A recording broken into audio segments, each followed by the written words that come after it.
whose 21st birthday was, we come together officially today to remember. My son Paula's 50th birthday also occurred at this time, as well as my daughter-in-law Meliame and Paula. Their 25th wedding anniversary occurred at this time. And lastly, but not least, Moimoi today. We are the little family of 5 with a total of 270 years, blessed by God for us to share our lives together in God as family unit. We are grateful for your contribution towards our family in giving up your numerous chores and other family commitments that are here at the high the Basilica of St. Vincent of Paula. To God be the glory and honor for providing us this little family with our countless blessings. Our common celebrants are Father Liturgical and Father Paula.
Dalam hal ini berkali-kali, bahwa Bapak materi yang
Ki tau lotu.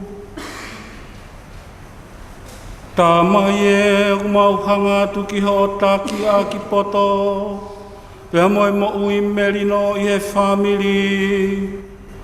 Tu unga i he mau Moimoi pau ki he tā sipinga e whamiri tapu oho alo. I he whetokoni aki, pea moe whe whaka apa aki.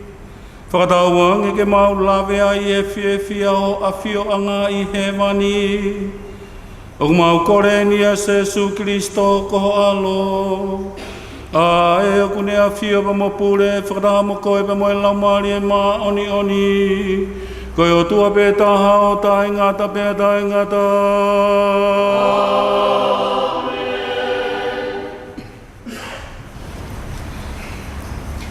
A reading from the book of Ephesians.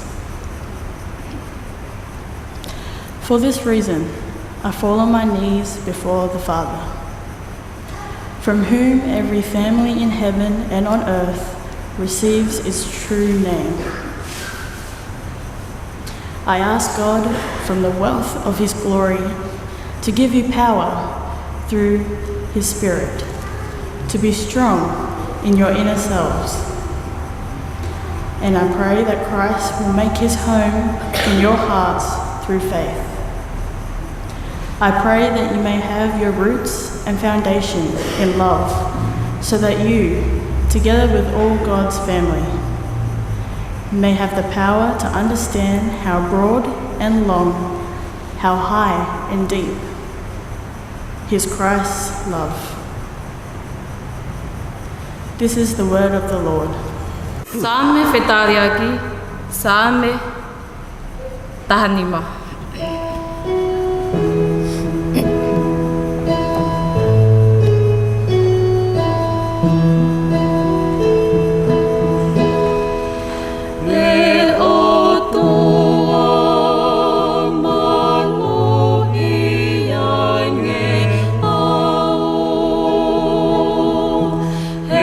Oh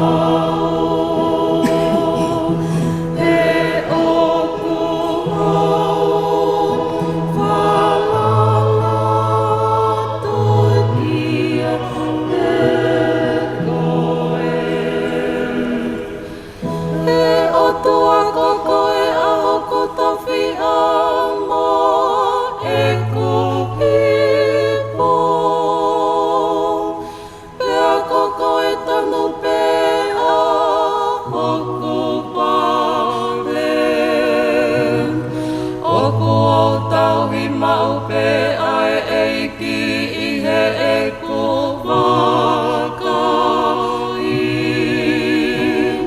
Ko ia iku I o kuta o matau, pea te utu kau kau a haripe. E o toa malo I ange hau, e o kuho whalalato ki a te koe. E a koe a o kuha kai langi tau a hoko loto, e a fia fia hoko lau malie. Ka hoku sino e malolo fie malie mononga. Koe uhi he ikai te keli a ki hoku lau malie ki he kau mate. Pete ke tuku ange ho o whaanga ke au unga. O tua malo I ange hau, e o kuho whalalato ki a te koe. Ka teke whakaha mai ki a te hau, e alunga ki he moui.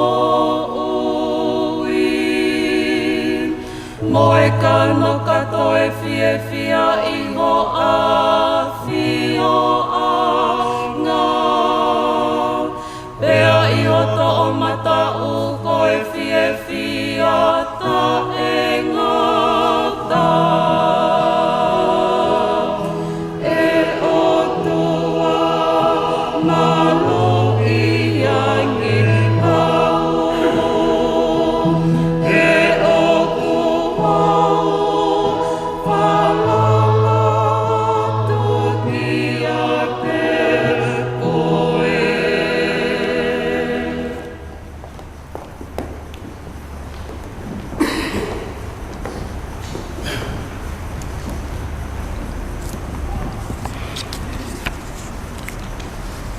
Koe kongatohi no wā, tō ia mea Rot Korinto, wai tātolu, es whā ke whitu mo tātolu. Ko ofa, o kune anga moko moko, wanga lere. Ko ofa, o kui kai tene meheka, o kui kai tene whai ke ongo ongoa, o kui kai tene whakafuafuala, o kui kai tene whai tae tāo, o kui kai tene whakaiti, o kui kai tene lawa I kovi, o kui kai tene fia fia I a tae totonu, ka kune kau ngā fia fia moimoni. O kune I kuna ai mea kotoa pe, o kune tui I he mea kotoa pe, o kune amanaki I he mea kotoa pe, o kune kātaki I he mea kotoa pe. Aua, ka tolonga pe a tui, a amanaki, a ofa, ai toluni pe, te ko mau tō ki mua, ko ofa, ko whalafolatoni a eike.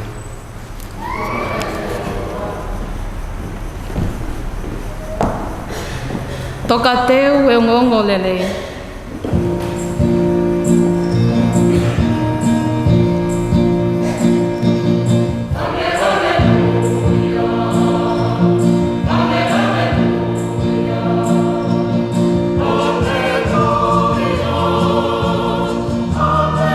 Alleluia, alleluia.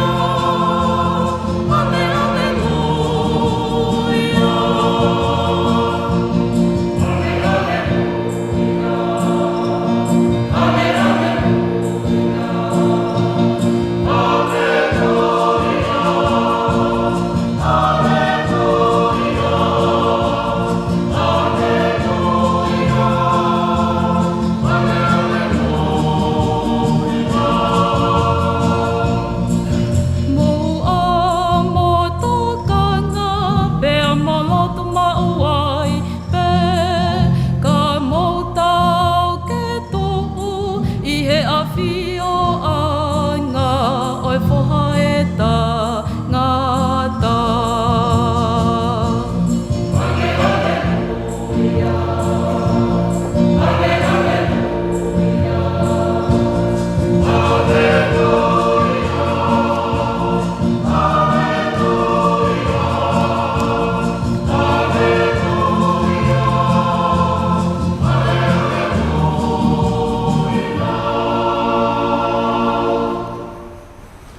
Taua Afeaki awhia ia te mo tolo ai eiki.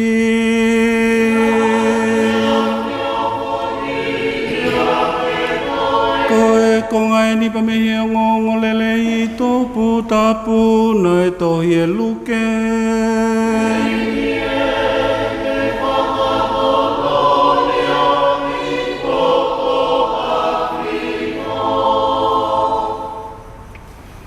Luke ko hono ua ai wahe.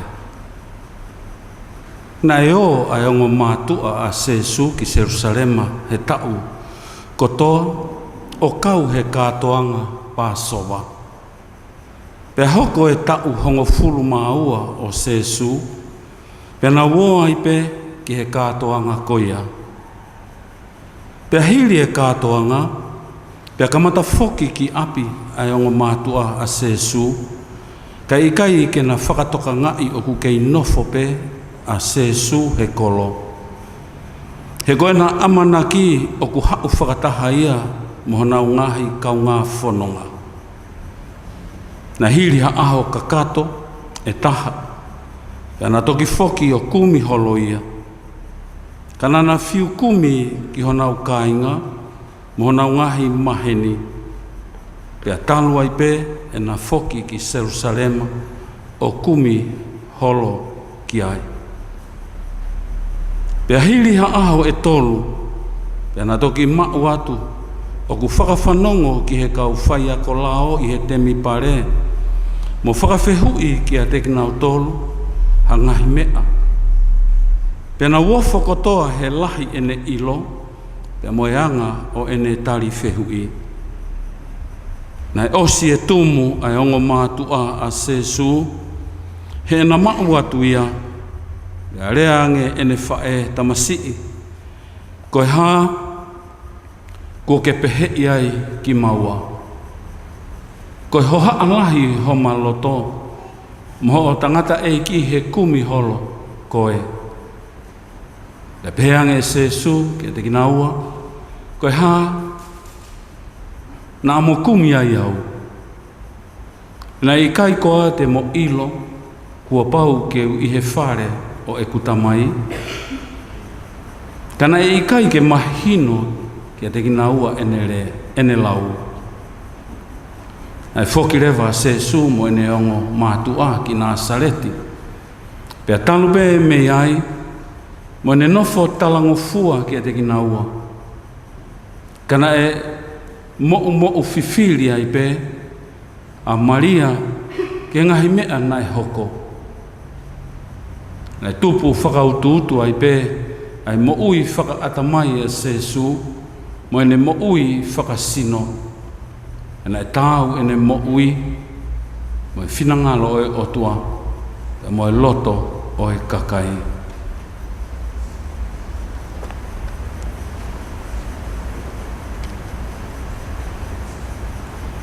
Koe ngongo lele i tonu ia o e eiki.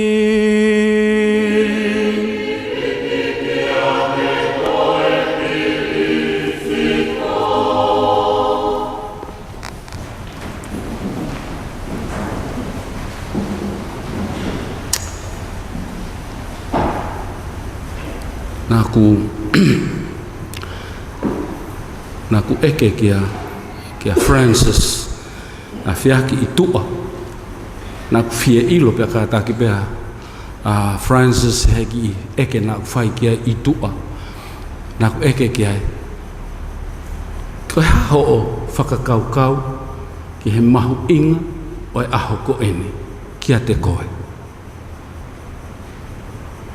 E sio mai so Francis pen tala mai, but there what is important ki hau he ahon my family.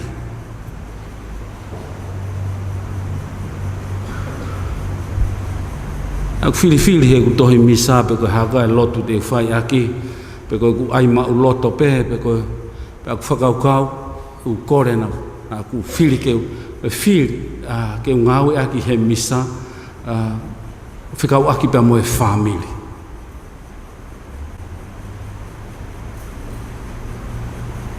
Hange koe nā kulawe ki ai ane nai hange i he tau e ua taha ko tau si tua ki ai he ahoni ke whakafoki ki tau tolu ki hono papi taiso. Ta haine koe ni ko Francis Josephine Afeaki hapai mai he tamai pe mo e whae pe na e ilo ia Josephine pe ko whee whare lotu na e papi ia ai pe kune ilo i ko hai ene mātu a whakalau maarie ko hai ai whai whekau na ne whai ai o wau koia ko e ku whie whakafoki ki ai ke deu o ku mahu inga i ai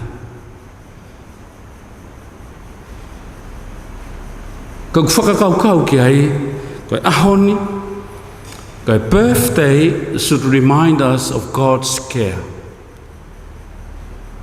O kune whakamanatu mai ka te ki tau tolu he ahoni e Francis whakamanatu mai ai tokanga ai otua ke le hanga o tauhi a koe. O kune whakamanatu mai ka te ki tau tolu o koe otua o kune ia te koe pehia i he taimi ko ia o a o mai ki he ahoni ka koe ne tokanga.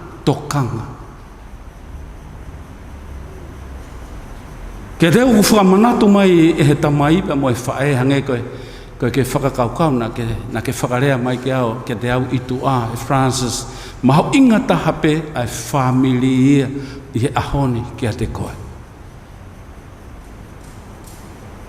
Ke te uku tanu maki koe whehu ia na e whai i ho papi taiso ke he o mātua ma mo e mātua whakalau maare oku mou ilo ho mou whatongia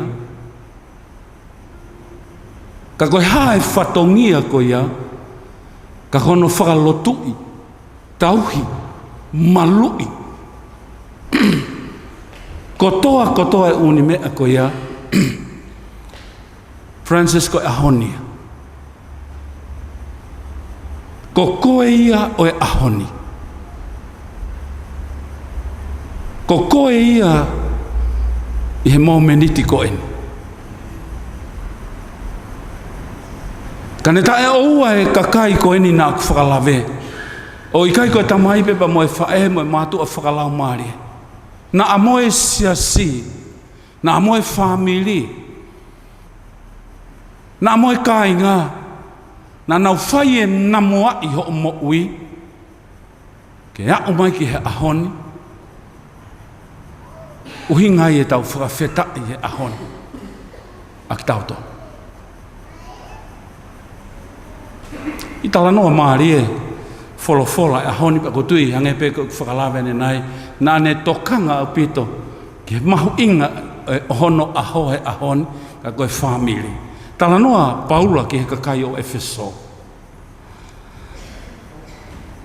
Hangai he tangata koe ni o ne mai e whakakaukau koe ni, to bring more aspects,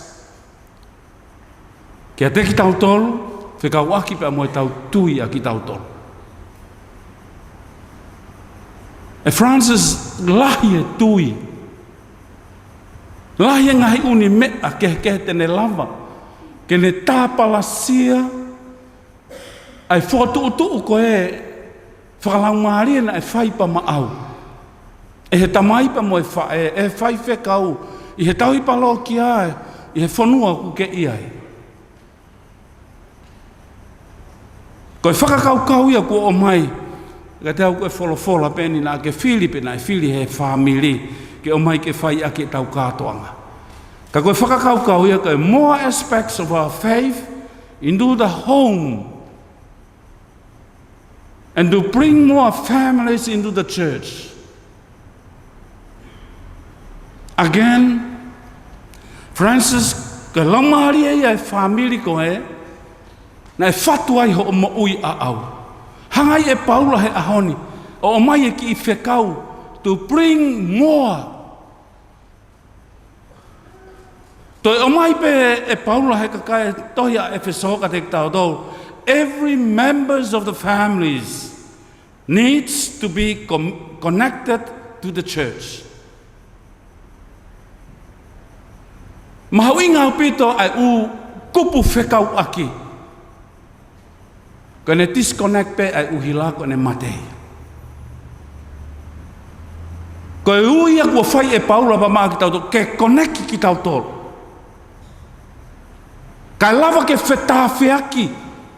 Ai laumari e maa whana ko ia, ka koe tau tauhi. O tau whai, pia moeanga, o e whanofo ko ia, o e family I api.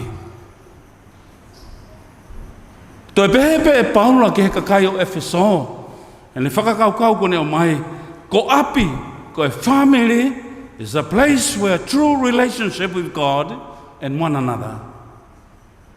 Ko ia o ku ia e mooni o e whelala vei, o e kāinga, o e maheni, ai tamai pe mo e whae pe mo e whanau. Ai na whai kia ia lotu kamata, ka koe sipinga pa mo I misia o e family tapu, ko na omi ho tau tala fungani, o ki tau tō. Tala noa e ko speri, luke pa maa ki tau tō. Ko tu ne o mai api te whatongia, tamai pa mo e whae. Ta uhongo fulu maua se su foki ki nau tol, na whnofo e pia se suai. Tu o whiha no kumi ki tau tol. E Francis tu o whiha. Ai aluatu e tamai pa mo e whae ki hapi ako, omi koe. Ke whakaau atu kia te koe, ahona ngafa whatongia, ka hono whakatapaui o ku mau, hao aho o moui, o totong ke whakawheta ia, ai tō kakawa, mo ngā ue, na e whai, e ngai kupu whekau aki koe ni, ke whai ai e whakawheta ia mo e fia, e aho koe ni.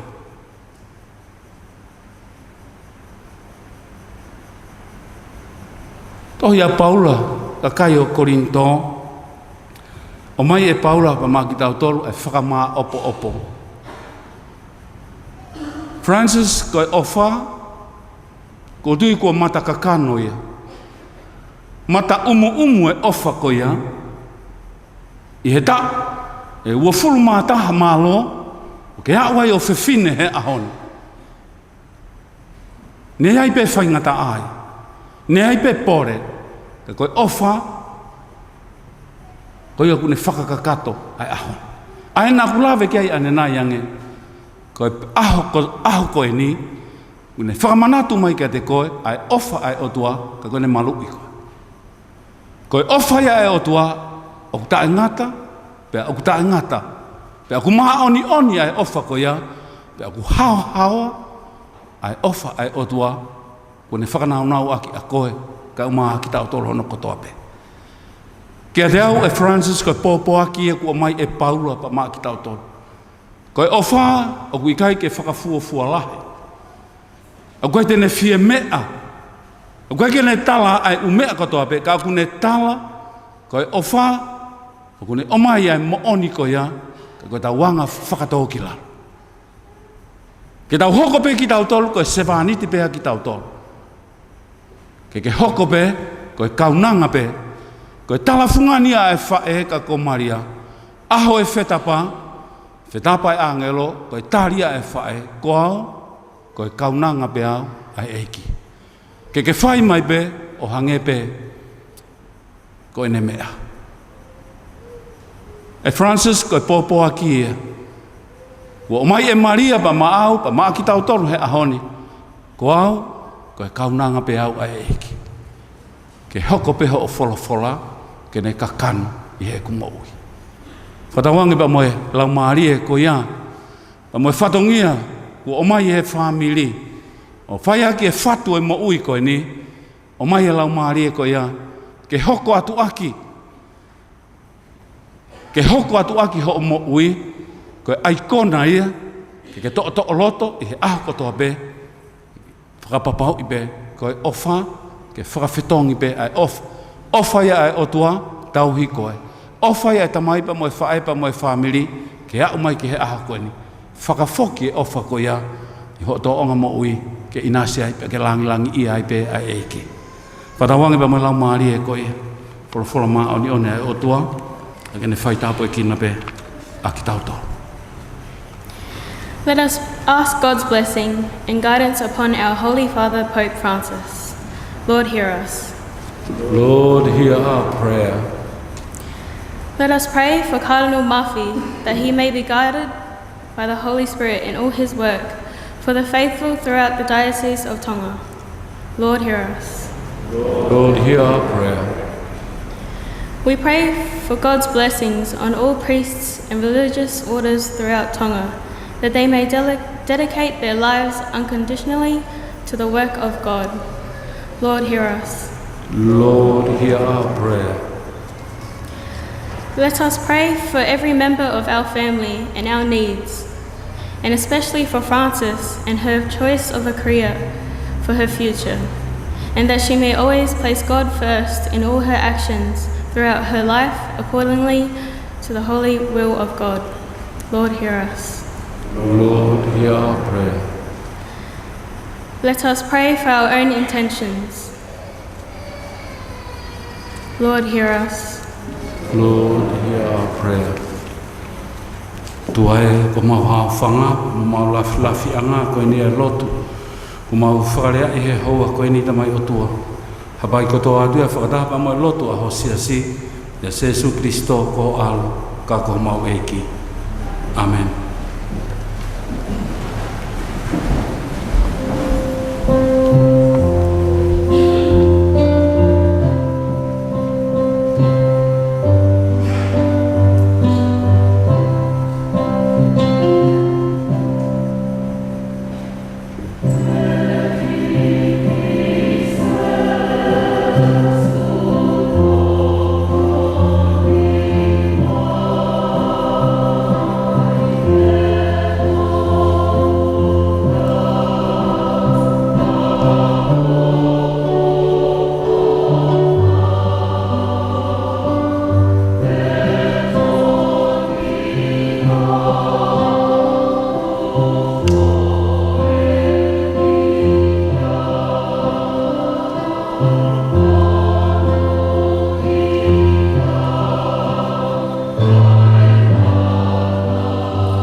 Kore ka inga ko hike hoi fuai whinangaro tua mafi ke he ku whei laulau ni. He ko haa mautolu whakia whei laulau.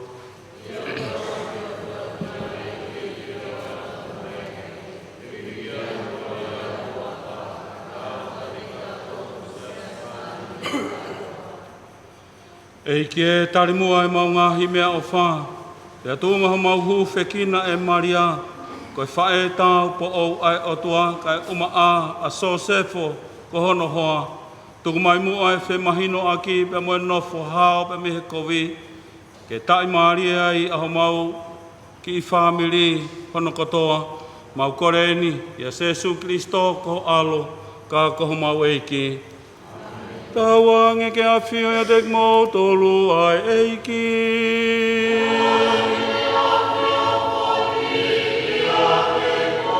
Iki hake ho mauloto.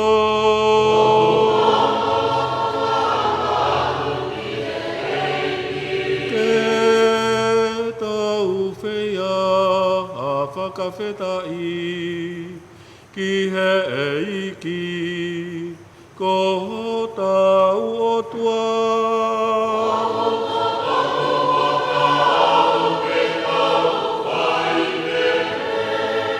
Ala tamai mafi mota e ngā tau to tonu mo tau ke mau whei ai pe.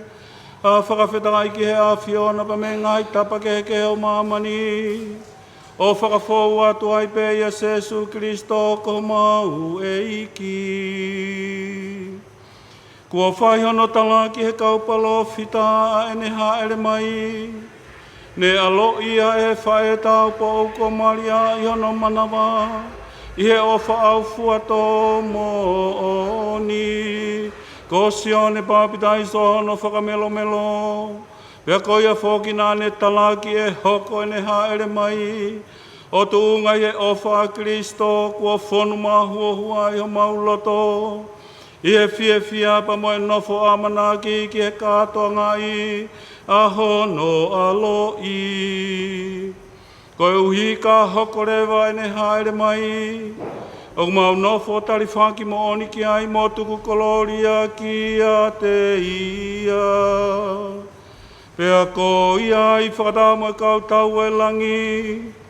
Mo e kau angelo hau pa mo e kau areka selo. Mau tuku koloria i pe ki he a Fiona. O mau pe he maupe.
Ke ko koe pe fungani ma oni pe ko koe pe foki ai tupu anga ma oni fua pe pe koe o mau tau tapa hakeni ai ke te koe ke a whei tau lalo whaka ma oni anga hi mea o whani aki pe iwi o lau maari e ma oni ko hui kai hoko ia ko e sino pa moe tata aho mau eiki ko Jesu Kristo ka mea tokoni pa moe mea inu whakalau maari e ma mau tolu e amana ki kene tuku ange e ia ki he pe kia nā ne to'o ai ai mā o ne whakawhita. Pe mone pakipaki pa mone oange ki hene kaua ko ngā mone pehe. Mou to'o eni pa mou kai kātoa ai. Ko hoku sino eni ai ai tuku ange ko uhi ko ki mou tolu.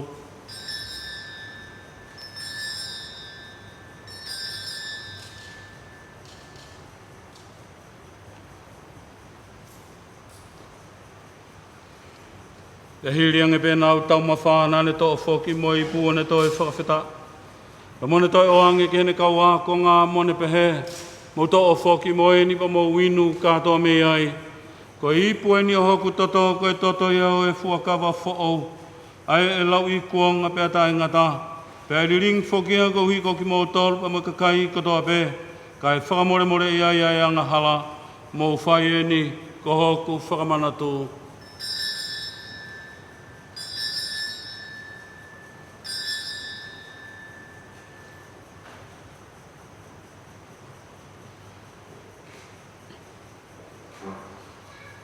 O mysterieni oitui.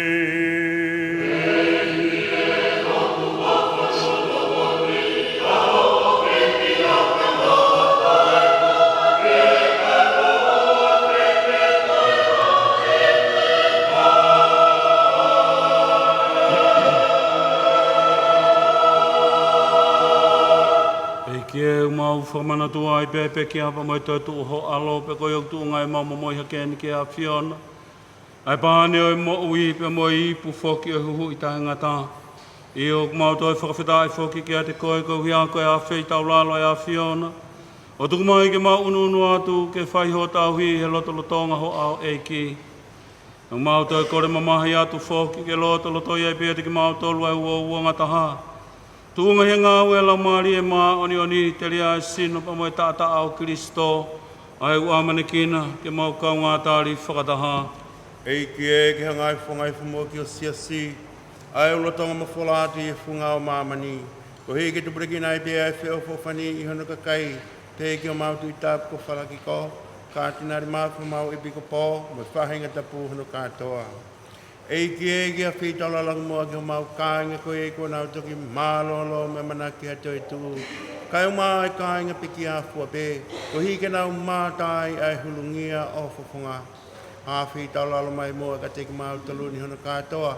Ko hei ke mau kaunga mau ai ai mo ui tainga tāwha tā mo maria ko whae ai o tua. Sangata so sefo hono hoa. Apostolo manu ia kau mai kau sangato fua pe. Ni nau whakahoi fua ia fione laloni. Mau whakawiki ai koe mo tukoloria ki ho a fio. Tunga I ho alo ko Jesu Kristo. Koe ko Jesu Kristo, whakataha moene a fio. Pea tunga whoki a te ia ku whaihakeni ai ki a te koe o tuakata mai mafi. Whakataha moe laumari e maoni oni. Ai langi moe koloria whakaufuri. O taingata pea taingata.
Tangi atu ke whakahawhi mua ki mautolo me ngai kovi fua pe. A whei tau lalo ke tōka I pe merino I he loto ngaho mau ngahi aho. Pea tūnga he toko ni mai aho alo whātau ang ke mau noftaua taina I mei he angahala. Mo e whaingata ia fua pe. Ka mau nofo tari whaki ai pe ke toi haere mai o mau whakamo ui. Ko Jesu Kristo.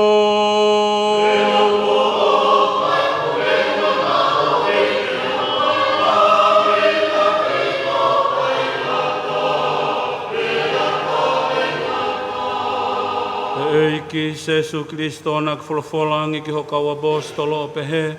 O ko atu ma mautolu ai merino, ko haaku ia merino, ko whaaki atu ma ki mautolu. O wana ke awhio ke maungahi anga halaka ki he tui aho eklesia. Pea ke tuk mai mua ma mautolu ai merino, mo wau anga taha ho pure anga. Ai ku ke awhio pe mo pure ai, o tae ngata, pea tae ngata. Tawangi ke toka mawai pe i te ki mautolu ai whia marie, ai eki. Let us offer one another the sign of peace.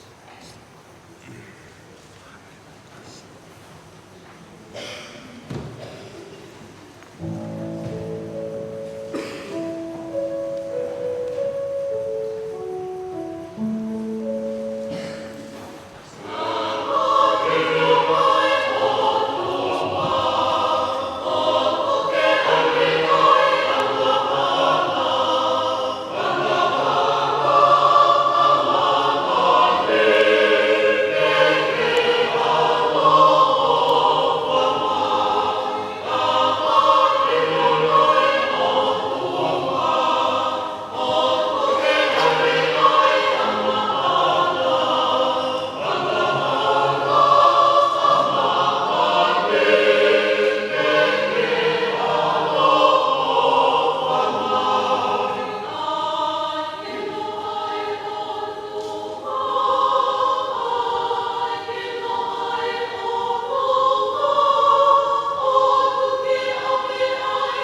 Ko eni a keno e o tua kune fua pa mo aveanga hala a mamani.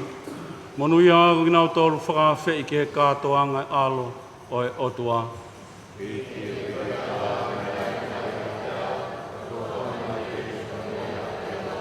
Shalom ta ta whakarekesika. Tau te mui tāngata. Amen.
Tamai e, o kumau fie mo ui o hange ko Sesu, Maria mo Sosefo, he family no aki.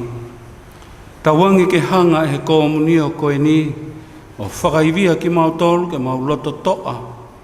I he mau whe hanga hangai pe ngahi whatongia o e mo uini. Mau kore ni a Sesu Kristo ko alo, ai kune a fio pa mo pule, whakataha mo koe pa mo laumari e maa oni oni, pe o tua pe taha, o tae ngata, pe tae ngata. Kataki hoko atu lewa, e tāpua ki i makehe, ai kou whawhai he hotere, whai pe mua i ai heni, hotere u longo a. Whai pe mua ki tāpua ki ako i ai heni, ka hile whai e pātere loni, ka te utok whaka osi atu e misa. Wata ko mea hifu ki lalo, ko rea te ke tahine aho, mea mai mua ki mua.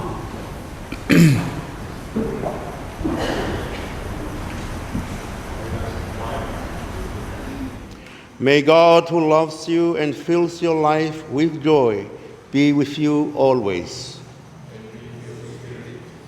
Each year, as we celebrate another birthday, we recall the gifts of life which we have received from God. Today, we give thanks for our parents and all those who loved, nourished, and taught us of God's love. Your response: teach us to number our days aright. Before the mountains were begotten, and the earth and the world were brought forth, from everlasting to everlasting, you are God. Response: you turned man back to dust, saying, return, O children of men. For 1,000 years in your sight are as yesterday, now that it is past, or as a watch of the night. Response: you made an end to them in their sleep. The next morning they are like the changing grass, which as thorns spring up anew, but by evening wilts and fades. Response: teach us to number our days aright, that we may aim wisdom of heart. Return, O Lord, how long? Have pity on your servants. Response: fill us at the daybreak with your kindness, that we may shout for joy and gladness all the days. Make us glad for the days when you afflicted us, for the years when you saw unveiled. Let your work be seen by your servants, and your glory by children. For your litany, let us praise the Lord God of all creation. Response: blessed be God who has shaped us from dust and breathed life into us. Let us pray to God, the author and the giver of life, in the words his Son taught us. Our Father, who art in heaven, hallowed be thy name. Thy kingdom come, thy will be done on earth as it is in heaven. Give us this day our daily bread, and forgive us our trespasses, as we forgive those who trespass against us. And lead us not into temptation, but deliver us from evil. Amen. I invite the parents, please come forward and stand beside her for her blessings.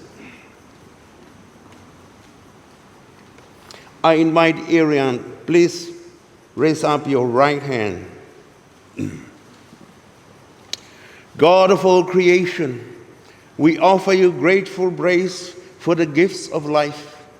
Hear the prayers of Francis Josephine Afeaki, your servant, who recalls today the day of her birth and rejoices in your gifts of life, love, family, and friends. Bless her with your presence and surround her with your love, that she may enjoy many happy years all of them pleasing to you. We ask this through Christ our Lord. May the Lord bless you and keep you. May his face shine upon you and be gracious to you.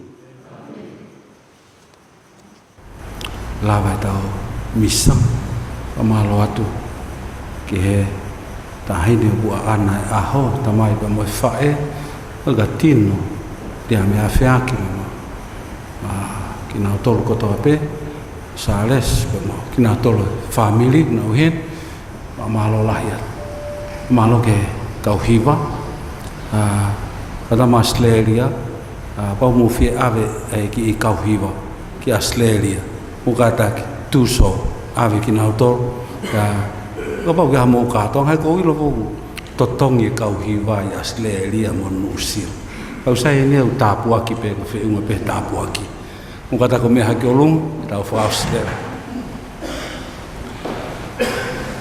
kawange ki afia de mo tolu ai ki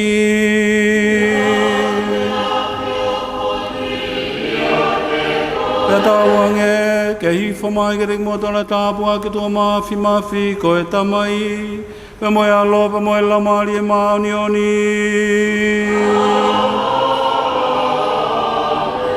mo he fie mari e pe mo ofa pe mo dau ai pe ki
Tlo moi pada tape tu ta do tabu tamai al mo la mari manion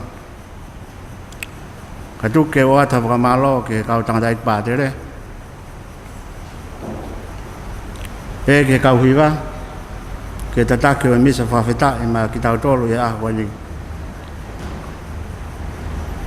ko fa malo at ke di mo tol ko to pe mo la mai kita kau ngah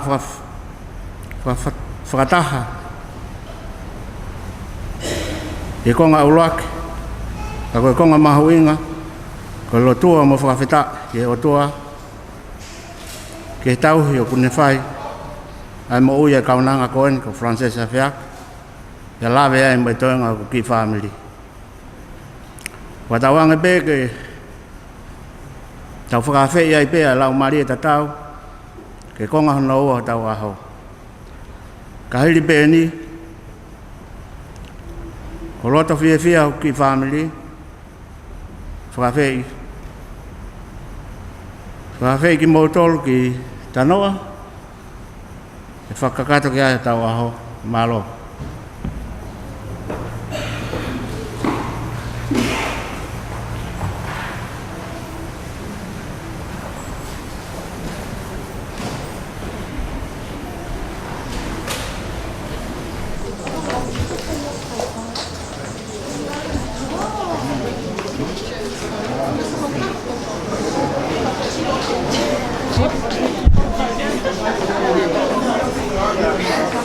Sorry. Took it in the strap. Just a little. Molele, iyo.